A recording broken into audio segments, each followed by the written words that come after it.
미국 도널드 트럼프 대통령이 일본을 대상으로 하는 추가 관세 특례 조항을 발표하면서 일본은 큰 혼란에 빠졌습니다.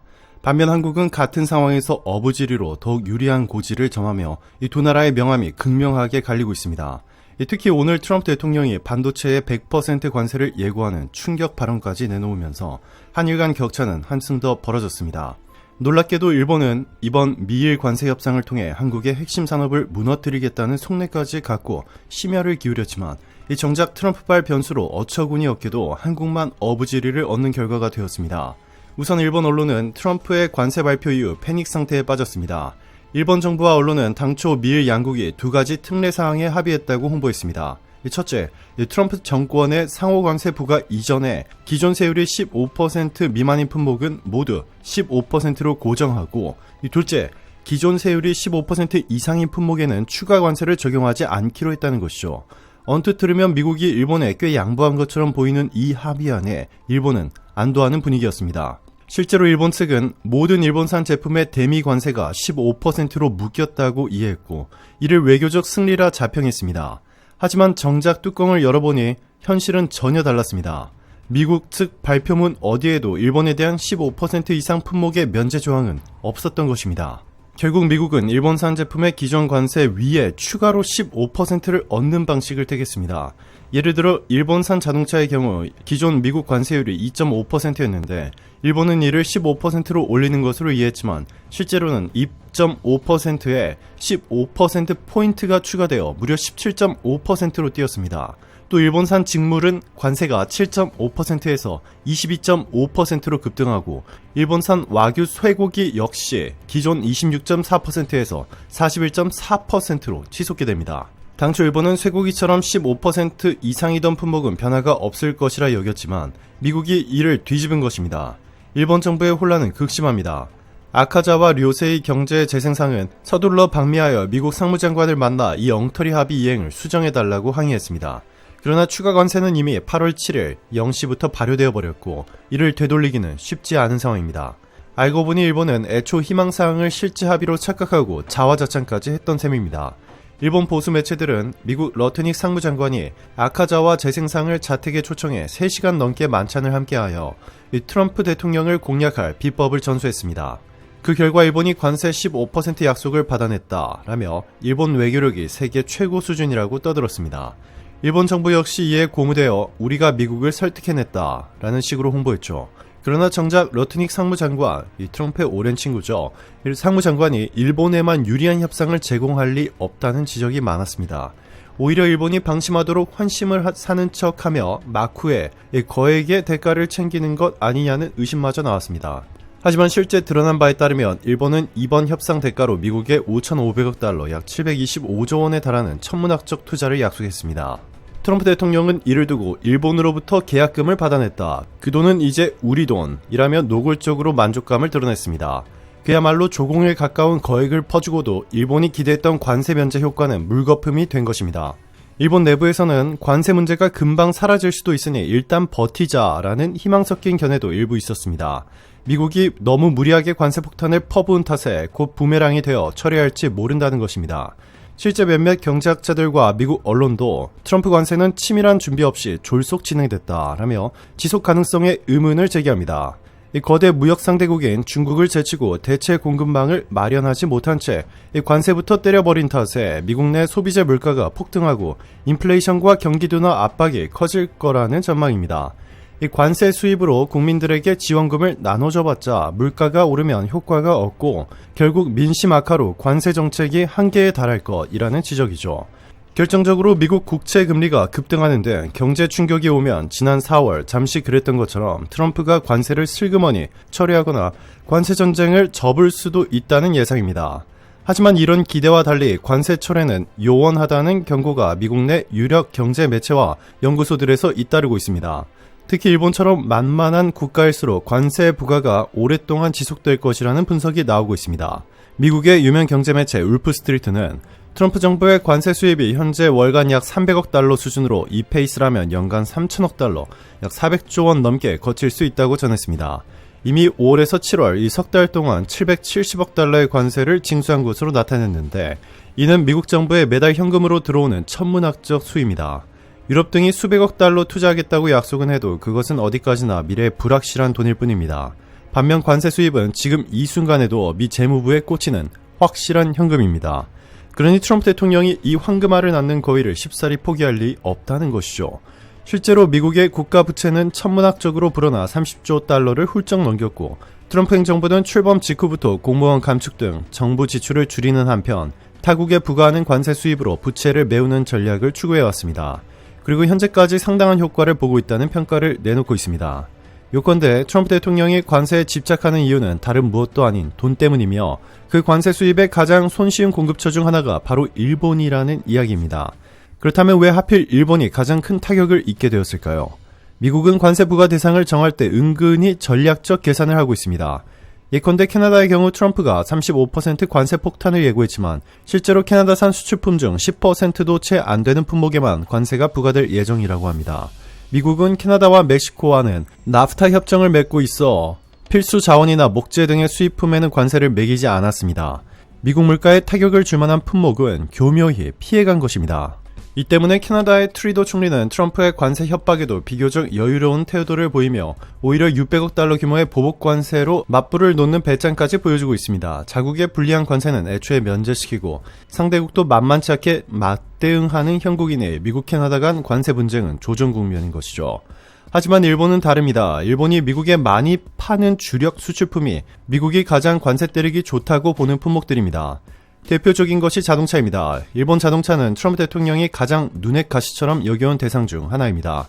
트럼프는 일본더러 미국 포드사의 픽업 트럭을 사라며 노골적으로 압박해왔고, 일본 차가 미국 시장을 잠식하는 것을 극도로 꺼립니다. 미국산 자동차 산업 보호라는 명분도 내세우며 일본 차를 밀어내고 싶어하죠. 게다가 일본은 가전, 전자제품 등 각종 소비재도 미국에 많이 팔아왔는데 이들 역시 있으면 좋지만 없어도 그만인 품목으로 취급됩니다. 즉 미국 물가에 결정적이라기보다는 있으면 미국 기업들과 경쟁만 하는 상품이라는 겁니다. 그렇다면 미국 입장에서는 일본산에 관세를 매겨도 자국에 큰 피해가 없으면서 이 추가 세수도 올리고 자국 기업도 보호하는 일석이조 효과를 낼 수 있습니다. 결국 일본은 트럼프 관세 정책의 최적의 먹잇감이 되어버린 셈입니다. 물론 관세 장벽 속에서도 시장 경쟁력으로 돌파구를 찾는 기업들은 있습니다. 한국 사례가 그렇습니다. 트럼프 대통령은 취임 초부터 한국산 세탁기와 냉장고에도 고율 관세를 부과했지만 한국 기업들은 현지 공장 투자와 품질로 승부하며 미국 소비자들의 선택을 계속 받아냈습니다. 세탁기 세이프가드로 3년 넘게 관세 압박을 받는 동안에도 삼성과 LG전자의 제품은 미국 가정에서 넘버원 선택지로 남았습니다. 다만 소비자들이 이전보다 비싼 가격을 지불해야 한다는 점은 민심 악화의 요인이 되기도 했습니다. 그럼에도 트럼프 행정부는 한국산 가전제품에 대한 관세를 좀처럼 풀지 않았고 결국 한국 기업들은 혁신과 제품 경쟁력으로 버텨냈습니다. 일본 자동차 업계도 앞으로 비슷한 도전에 직면하게 될 것입니다. 관세로 가격이 오르면 판매 위축이 불가피하지만 차별화된 품질과 기술로 승부를 보는 수밖에 없습니다.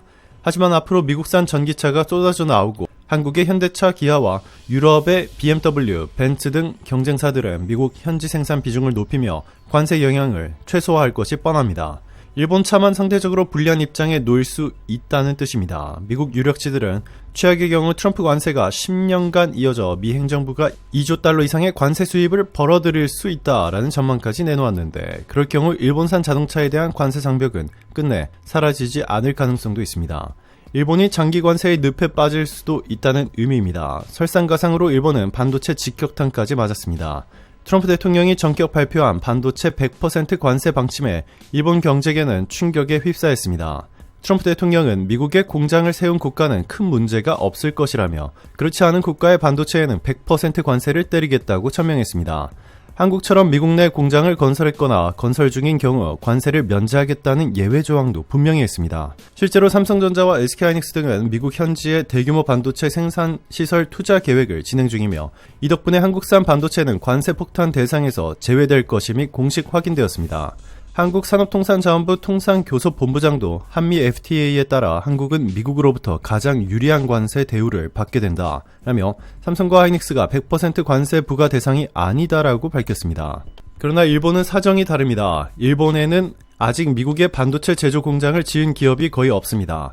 대만 TSMC가 애리조나에 진출하고 한국 삼성전자가 텍사스에 공장을 짓는 동안 일본은 상대적으로 반도체 대미 투자에 소홀했습니다. 일본 정부가 이제 와서 부랴부랴 우리도 미국에 공장 짓겠다라고 해봐야 이미 때는 늦었습니다. 더구나 최근 일본의 차세대 반도체 구원투수로 떠오른 라피더스 컨소시엄마저 거센 기술 유출 의혹에 휘말렸습니다. 대만 매체 보도에 따르면 TSMC 직원들이 자사의 2나노미터 공정 기밀 정보를 일본 라피더스 측에 몰래 넘긴 사건이 적발돼 수사가 진행 중입니다. 일본으로서는 간신히 손잡은 대만과의 기술 협력 관계에 금이 가는 악재인데다가 자국 반도체 산업의 명예마저 실추되는 상황입니다. 일본이 야심차게 추진해온 라피더스 프로젝트는 2나노미터 최첨단 공정으로 한국 삼성과 대만 TSMC를 따라잡겠다는 목표였는데 이번 사태로 타격을 피하기 어렵게 되었죠. 한마디로 한국을 따라잡겠다던 일본의 반도체 부활 꿈이 트럼프 관세와 기술 스캔들 이중악재에 직면한 것입니다. 애초에 일본이 이번 미일 협상에서 반도체 분야만큼은 한국을 누르겠다며 벼르고 있었다는 분석도 있지만 결과적으로 타도 한국 전략은커녕 일본 스스로 재발등을 찍는 모양새가 되었습니다. 이렇듯 일본은 사면 초과에 빠졌지만 그나마 한국은 모든 악재를 피해갔다는 점에서 대비됩니다. 일본과 한국은 모두 미국의 동맹국이고 제조업 강국으로서 비슷한 처지로 여겨졌지만 이번 트럼프발 관세 전쟁의 결과는 극과 극으로 갈렸습니다. 한국은 이미 기존 한미 FTA 협상을 통해 일정 수준 관세를 양국이 묶어두는 틀을 만들어둔 덕에 일본이 그토록 원했던 15% 상한을 사실상 누리고 있습니다. 한국이 현재 적용받는 최고 관세율이 일본이 관신이 받아내려던 조건이었다는 말이 나올 정도입니다. 또한 한국이 대미 협상 과정에서 제시한 투자나 양보안들은 조선, 첨단 제조업 등 이미 한국 기업들이 추진 중이던 사업들이 대부분이어서 추가 부담도 크지 않았습니다. 다시 말해 한국은 자국 산업 발전 전략의 연장선에서 미국과 윈윈할 방안을 제시한 반면 일본은 갑작스레 막대한 돈을 마련해 바치고 보는 임시 변통에 나섰다가 뒤통수를 맞은 격입니다. 일각에서는 두 나라 모두 운 나쁘게 트럼프를 만났을 뿐이라며 단순 비교를 경계하지만 이번 결과의 희비를 가른 근본 원인은 따로 있다는 평가입니다. 그것은 바로 한국의 뛰어난 기술력과 선제적 대응 능력입니다. 한국은 조선 자동차 반도체를 비롯한 주력 산업의 경쟁력에서 일본을 앞서고 있었고 지난 10여 년간 미국 중심의 세계 질서 변화에 기민하게 대비해왔습니다. 미국이 제조업 리쇼어링, 본국 기환과 자국 중심주의 기조를 강화하자 한국 기업들은 재빠르게 미국 현지 투자를 늘리고 공급망을 재편했습니다. 정부도 한미 통상 마찰을 최소화하고 협력 관계를 공고히 다지는 노력을 기울였습니다. 그 결과 가장 큰 고비였던 이번 트럼프발 관세 협상 국면에서 한국이 유례없는 선방을 해낸 것입니다. 실제 협상 과정에서 한국 정부는 치밀한 전략과 침착한 협상력으로 자국 핵심 산업을 보호하는 데 성공했습니다. 이는 한국 정부의 적절한 대응과 산업계의 뒷받침이 어우러진 쾌거라 할 만합니다. 무엇보다 국익을 최우선에 둔다라는 원칙 아래 여야를 막론한 공감대가 있었기에 가능했습니다. 특히 이재명 대통령과 같은 지도자는 반도체, 배터리 등 첨단 산업의 육성, 경제 주권 확립, 동맹과의 호혜 균형 등을 꾸준히 강조해왔습니다. 이재명 대통령은 미국의 반도체법 등 자국 우선 정책에 대해 우리 기업의 희생을 강요해선 안 된다며 정부의 적극 대응을 촉구하는 등 자국 산업 방어에 앞장서온 인물입니다. 그의 이 같은 성견 지명과 기술 중시 철학은 한국 사회 전반의 공감대를 이끌어내며 국가 전략 수립에 기여해왔습니다. 이러한 리더십과 국민적 지지가 있었기에 한국이 이번 위기를 슬기롭게 돌파할 수 있었다는 평가입니다. 트럼프발 관세 전쟁은 이제 막 시작되었습니다. 앞으로 사태가 어떻게 전개될지는 누구도 장담할 수 없습니다. 그러나 분명한 사실 하나는 한국과 일본의 희비가 완전히 엇갈렸다는 점입니다. 한국은 탁월한 전략과 준비된 지도력으로 위기를 기회로 바꾸며 웃고 있는 반면 일본은 오판과 굴욕적인 양보 끝에 뼈아픈 대가를 치르고 있습니다. 이번 일을 계기로 한국은 굴하지 않는 산업 경쟁력과 통찰력 있는 외교의 중요성을 다시 한번 입증해 보였습니다. 세계가 지켜보는 가운데 한국이 앞으로도 이 기세를 몰아 국익을 수호하고 경제 도약을 이뤄낼지 주목됩니다. 한편 벼랑 끝에 선 일본은 과연 돌파구를 찾을 수 있을지 트럼프 관세 전쟁의 향방과 함께 귀추가 주목되고 있습니다. 오늘도 감사합니다. 최고로 멋진 하루 보내시길 바랄게요.